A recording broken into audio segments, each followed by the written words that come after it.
예, 마켓 리더에게 드는 2021년 증시 전망과 전략. 오늘은 보신 것처럼 대신증권 이경민 투자전략팀장과 함께하도록 하겠습니다. 어서 오십시오. 네, 안녕하십니까. 새해 복 많이 받으십시오. 새해 복 많이 받으십시오. 예. 네. 좀 긴 얘기 그리고 먼 얘기 하기 전에 오늘 시장과 1월 시장 얘기 한번 해보도록 네. 할 텐데 대단합니다. 네. 이렇게 오르는 거 보면. 네. 근데 이게 시장이란 게 마냥 올라가기만 할 수는 없는 그렇죠. 거잖아요. 네, 그럼 네. 어떻게 보고 계십니까? 일단은 최근 시장 상승 흐름이 뭐 좀 다소 과도하다라고도 볼 수 있겠는데 어떻게 긴 호흡에서 본다면은 추세적인 상승, 중장기 상승 추세의 신호탄이다라고도 볼 수 있을 것 같습니다. 예. 9주 연속 상승세를 이어갔고 오늘도 첫날 2021년 첫 거래일 급등세를 이어가고 있습니다.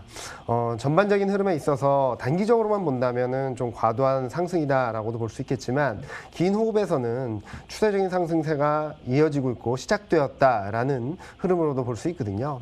무엇보다도 최근 시장 흐름을 본다면은 뭐 펀더멘탈, 실적 기대 이런 기대감들, 업황 개선 기대감들이 들어오고 있는 상황에서 단기적으로는 좀 부담스러울 수 있어도 향후 좀 긴 호흡에서의 흐름들이 크게 바뀌고 있다. 이에 대한 기대감들이 시장 상승으로 이어지고 있다라고 보고 있습니다. 한편 국내 수급도 굉장히 중요한 변수다라고 생각을 하고 있는데요.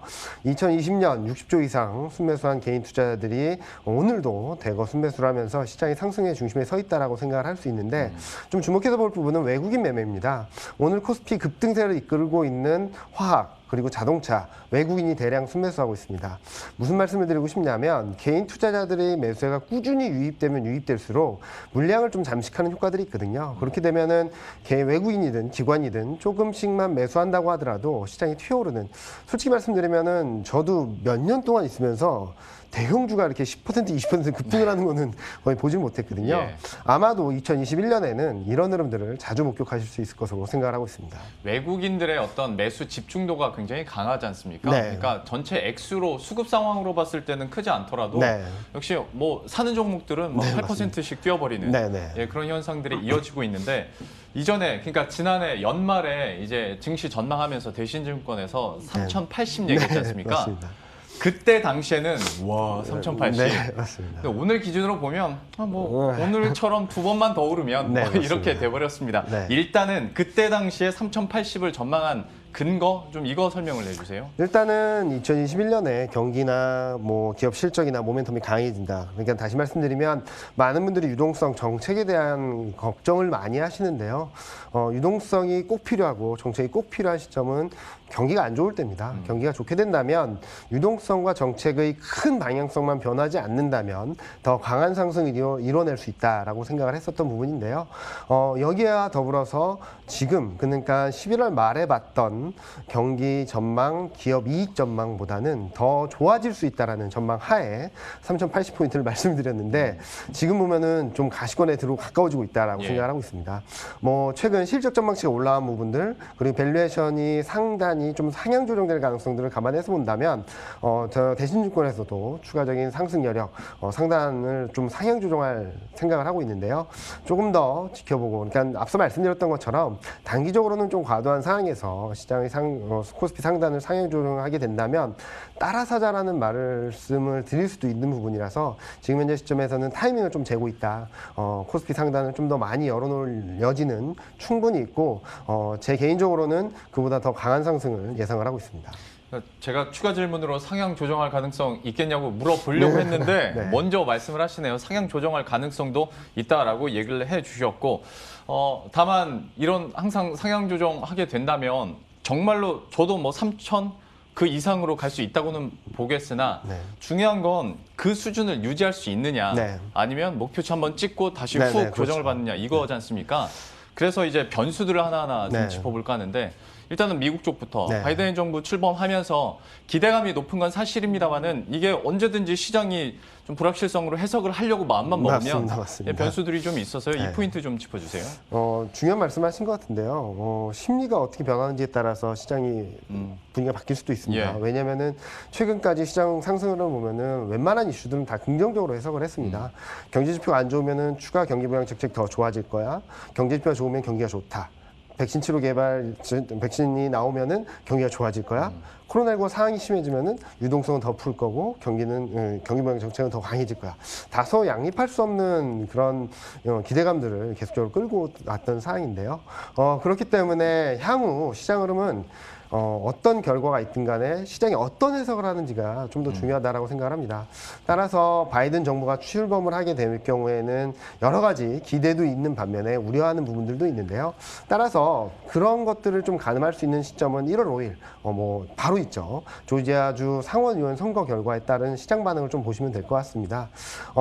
그동안에는 공화당이 우위를 보이면서 상원은 공화당, 하원은 민주당으로 구성될 것이라는 기대감이 있었습니다. 그 결과 시장은 좀 더 강한 상승을 보였었는데 최근 여론조사 결과를 보면은 공화당보다는 민주당이 우위를 보이는 구간을 들어가고 있어서 블루웨이브가 현실화된다면 시장이 어떤 반응을 보일까 좀 더 확인하실 필요가 있다고 생각을 하고 있고요.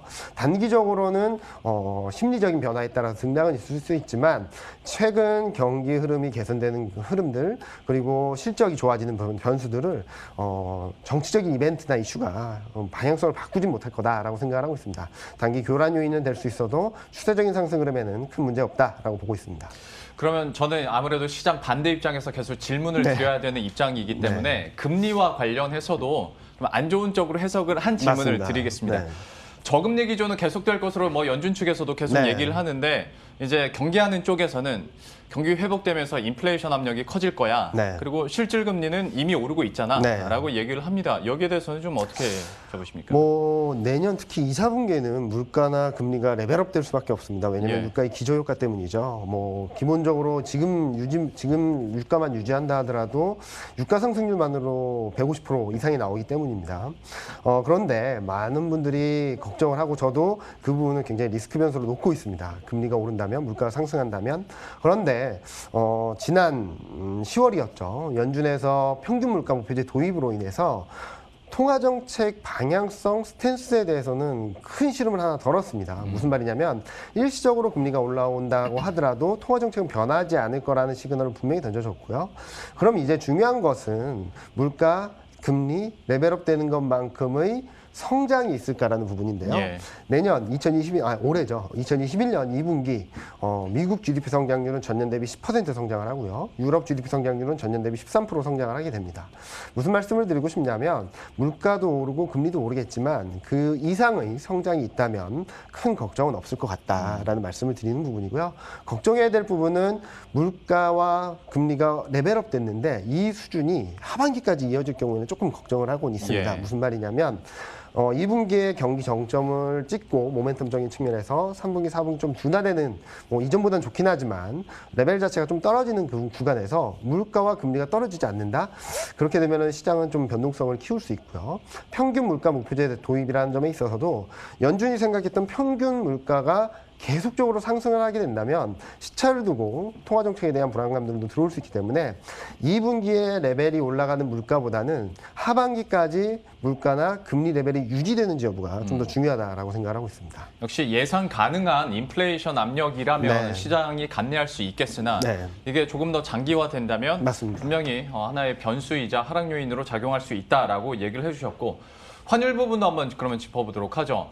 11월 그리고 12월 환율 하락세 그 속도가 네. 사실 문제였었는데 실적을 보면 감내는 하는 것 같으나 네. 이게 올해 계속돼서 이런 원달러 환율 하락세가 고착화돼 버리면 네. 또 언제든지 문제 삼으려면 문제 삼을 수 맞습니다. 있거든요. 네. 좀 어떻게 보세요? 일단은 환율 변수를 조금 짧게 길게 보실 필요가 있겠는데요. 올해 4, 4분기 진짜로 워낙 강세가 예상이 되긴 했지만 이 정도의 속도와 강도일 줄은 진짜 몰랐던 상황입니다. 그런데 이렇게 되면은 기업 실적적인 측면에서는 부정적인 영향이 더 클 수밖에 없죠. 그런데 좀 중요하게 생각하실 부분은 이게 장기화된다라고 해서 부정적인 영향이 계속적으로 누적될 것인가? 기업 측면에서는 계속적으로 그러니까 환율의 부정적인 영향들을 제어하려고 예. 해치를 하려고 할 거고요. 또 하나는 왜 워낙 강세가 전개되는지 보자라는 말씀을 드리고 싶습니다. 글로벌 경기가 좋아지고 교역이 좋아지고 대외 의존도, 수출 의존도가 높은 한국의 레버리지 효과, 경기나 기업 실적이나 업황, 산업 사이클에 있어서 레버리지 효과가 들어오면서 더 긍정적인 변수들이 더 많아진다라고 보고 있거든요. 그래서 좀 아까 보여주셨던 그림처럼 워낙 가치와 그리고 이익 증가율 간에는 정의 상관관계입니다. 무슨 말이냐면 환율의 효과는 분명히 있습니다. 환차손, 환차이익이 있지만 워낙 강세가 전개되는 데 있어서의 펀더멘탈, 경기 그리고 기업 실적적인 측면에서는 긍정적인 영향이 훨씬 더 많다는 거거든요. 따라서 지금 4, 4분기 실적은 조금 걱정스럽긴 합니다. 왜냐면은 뭐 수출이 좋긴 했지만 원 달러율이 워낙 가파르게 하락을 했기 때문이죠. 그런데 향후 올해 2021년 이익 전망에 있어서는 긍정적인 변화들이 더 많다. 상향 조정될 가능성이 더 많다라는 점들을 생각을 하고 있고요. 단기 불확실성 해소 위에는 좀 더 긍정적인 변수들을 좀 반영해 나가지 않을까 생각을 하고 있습니다. 또한 뭐 우리나라가 이제 제품 경쟁력도 그렇고 네. 해외 진출에 있는 공장이 그런 사례들도 많다 보니까 그리고 또 하나는 다른 나라들 통화는 약한데 한국 통화만 강하면 문제가 될 수는 있습니다. 전반적으로 전 세계에서 경쟁을 하는 데 있어서 우리나라만 가격 경쟁을 약하게 할 수밖에 없기 때문이죠. 그런데 지금 흐름들을 보면은 중국도 그렇고 대만도 그렇고 한국도 그렇고 어떻게 보면은 수출 경쟁력을 갖고 있는 나라들이 동반 통화가 강세를 보이고 있고 달러 약세에 기반한 원화 강세 그 속도가 좀 빠르다는 점에 있어서 크게 경쟁력 약화를 우려할 부분은 아니다라고 생각을 하고 있습니다. 예, 이렇게 해서 조금 변수로 작용할 수 있는 미국의 정치적 이벤트나 아니면 환율이나 금리 얘기를 했는데 사실 이런 변수를 다 뒤집어 엎는 게 지금 증시 대기 자금이 어마어마하니까요. 맞습니다. 유동성으로 충분히 끌고 갈 수 있어라는 마음으로 그래서 지난해 마지막 종가도 삼성전자는 기어코 8만 원을 찍은 거고 오늘 코스피는 2,900을 넘어선 건데 어떻게 개인이 리드하는 시장은 좀 계속될 거라고 보십니까? 개인 투자자들의 순매수 뭐 작년 3월, 4월 달에만 하더라도 여러 가지 얘기들이 있었지 않습니까? 그때부터 계속적으로 말씀드렸던 거는 저는 글로벌 유동성이 국내 유동성이 증시로 유입되는 사이클이다. 뭐 추세적인 흐름이다. 일시적으로 들어왔다 빠지는 그림은 아닐 거다라고 말씀을 드렸는데 그런 흐름들이 계속되고 있습니다. 아마 올해도 계속될 것으로 보고 있습니다. 작년 워낙 60조 이상을 순매수 하기는 했고 과거 흐름들을 보면은 이제 다 온 거 아니야라고도 생각을 하실 수 있는데요. 한국의 유동성 규모, 한국 증시 시가총액 규모 대비 외국 개인 투자자들의 순매수 비중을 보면은 여전히 들어올 수 있는 룸 많이 남아 있고요. 또 앞서 말씀하셨듯이 대기성 자금, 뭐 개인 투자자분들이 순매수한 규모만큼 대기 자금이 더 늘어난 상황이거든요. 그렇기 때문에 앞서 말씀드렸던 국내 유동성이 주식 시장으로 이동하는 흐름은 2021년에도 지속될 가능성이 높다라고 생각을 하고 있습니다. 그런데 여기서 더 중요한 것은 개인 투자자분들이 패턴이 바뀌었다는 거죠. 매매 패턴이. 과거에는 좀 많이 오르면 팔고 좀 많이 떨어진 종목을 사고 하시는데 제가 깜짝 놀란 것 중에 하나는 2020년 누적 순매수 중에 80% 이상을 대형주로 샀습니다. 무슨 말이냐면 펀드처럼 운용을 한다라고도 볼 수 있거든요. 그리고 팔질 않습니다. 좀 꾸준히 매수하는 흐름들을 보이고 있어서 이런 흐름들이 계속되게 된다면 한국 증시는 굉장히 좋다. 오늘도 보시면 아시겠지만 외국인이 조금만 순매수해도 그 업종 종목은 튀어오릅니다. 개인 투자자분들이 워낙 많은 물량을 잡고 있기 때문이죠.